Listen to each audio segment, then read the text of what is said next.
할렐루야! 호산나 다윗의 자손이여 찬송하리로다. 예수와 하마시아, 예수와 메사야.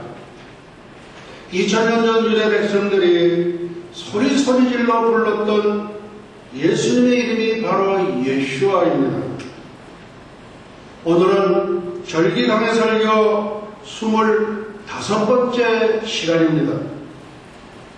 수전절이 예표하는 새하늘과 새 땅은 영원 무궁세계이며 새 예루살렘은 새 하늘과 새 땅을 통치하는 헤드코러 통치본부입니다. 새 하늘과 새 땅은 천년왕국 시대에 구원받은 수많은 성도들을 수용하게 될 것입니다. 그러나 그들은 왕이 되지 못하고 왕의 통치를 받는 백성들입니다. 여기서 왕 노릇할 신부들이 범주에 들어가는 자가 누구인지도 밝혀져야 합니다. 모든 유대인들이 그리스도의 신부에서 제외된다면 다윗과 같은 구약 성도들은 새 예루살렘에 거주하지 못한다는 뜻이 됩니다. 그러므로 신부라는 개념은 신약시대 교회만 말하는 것이 아니고 환난 끝에 부활하여 휴거된 모든 구약 성도들도 포함시키는 것이 합리적이라고 봅니다. 만일 그렇지 않을 경우 구약 성도들은 신부의 친구로서 새 예루살렘에 들어가야 합니다. 만일 구약 성도가 신부에서 제외된다면 새 예루살렘에 구약 성도들의 집이 없다는 말이 되는데 수많은 천국 방문자들이 천국에서 구약 성도들을 만나보았고 그들의 영광스러운 모습도 목격되었다고 합니다. 24장로들 중에서 구약 성도들이 태반이 들어 있습니다. 그들이 하나님의 보좌 앞에서 밤낮 섬기는데 새 예루살렘에게 거처가 없다는 것은 말이 안 됩니다. 그래서 모든 유대인들이 새 땅에서 살고 신부인 신약교회 성도들만 새 예루살렘에서 산다는 것은 성경적으로 납득이 되지 못합니다. 그러나 새 땅에 사는 모든 자, 즉 생명책의 이름이 기록된 자들은 새 예루살렘을 언제나 방문할 수 있을 것으로 봅니다. 그래서 사람들이 만국의 영광을 가지러 그리로 들어온다고 하지 않았습니까? 새 예루살렘은 왕노릇할 왕들의 거처이고 새 땅은 천년왕국 때 구원받은 사람들의 거처라고 생각됩니다. 새 예루살렘에는 어린 양의 보좌가 그 가운데 있습니다. 예수님은 만왕의 왕으로 새하늘과 새 땅을 다스리시는 주인이십니다. 그래서 그의 보좌가 영원세계의 통치 본부인 새 예루살렘 가운데 있게 됩니다. 천년왕국 시대에는 땅의 예루살렘이 통치 본부였는데 영원세계에서는 새 예루살렘이 통치 본부가 되고 만왕의 왕의 보좌가 그 가운데 있게 됩니다.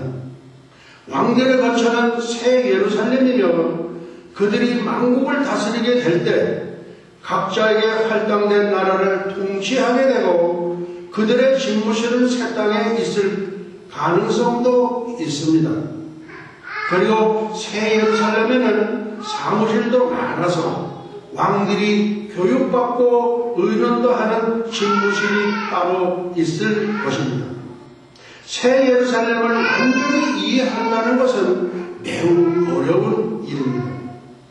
하나님께서 열어주시는 대로 더 자세한 것이 밝혀질 것으로 보입니다.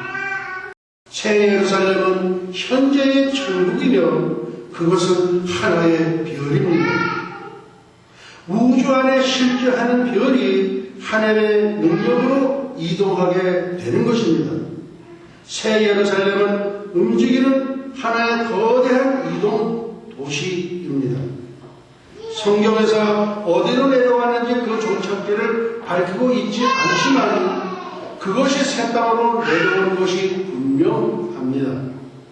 그것이 새 땅에 내려옴으로써 하나님의 장막에 사람들과 함께 있게 되고 땅의 왕들이 자기 영광을 가지고 그리로 들어가게 되며 사람들이 만국의 영광과 존귀를 가지고 그리로 들어가게 됩니다.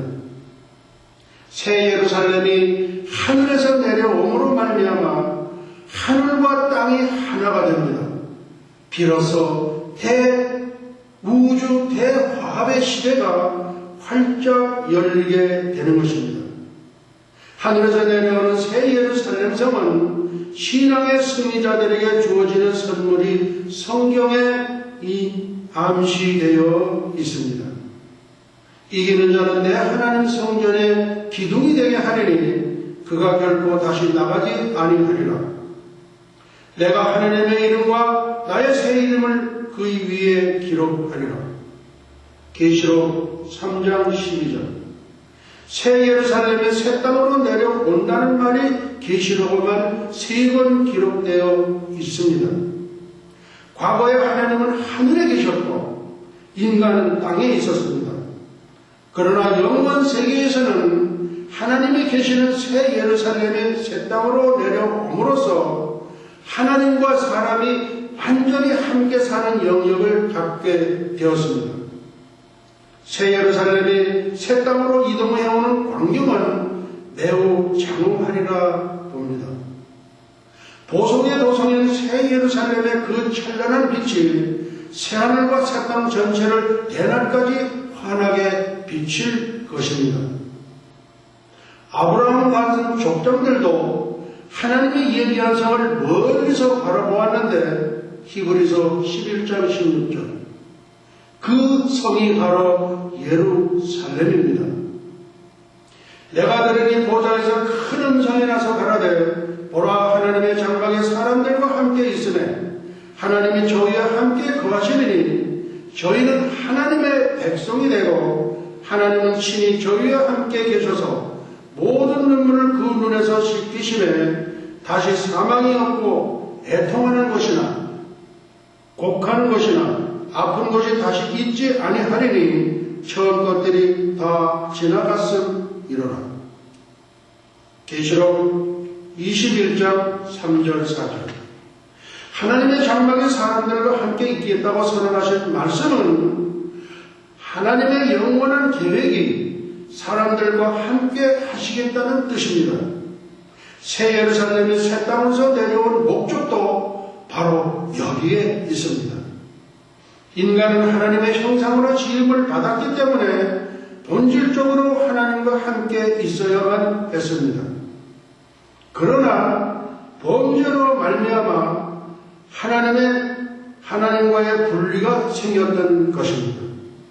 하나님의 사람들과 함께 있고 싶어한 흔적을 우리는 성경 여러 곳에서 찾아볼 수 있습니다.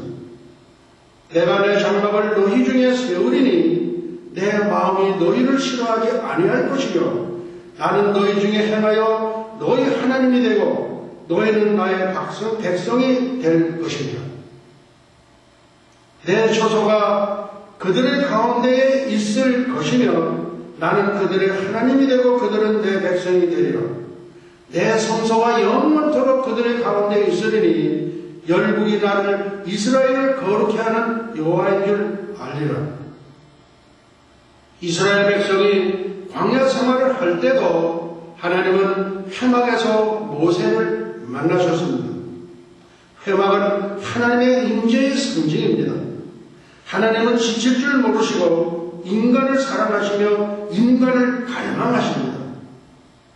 사람과 영원히 함께 있고 싶어 하시는 하나님의 간절한 바람은 말씀이 육신이 되어 인간들 가운데 장막을 치신 그리스도에게서 잘 표현되어 있습니다.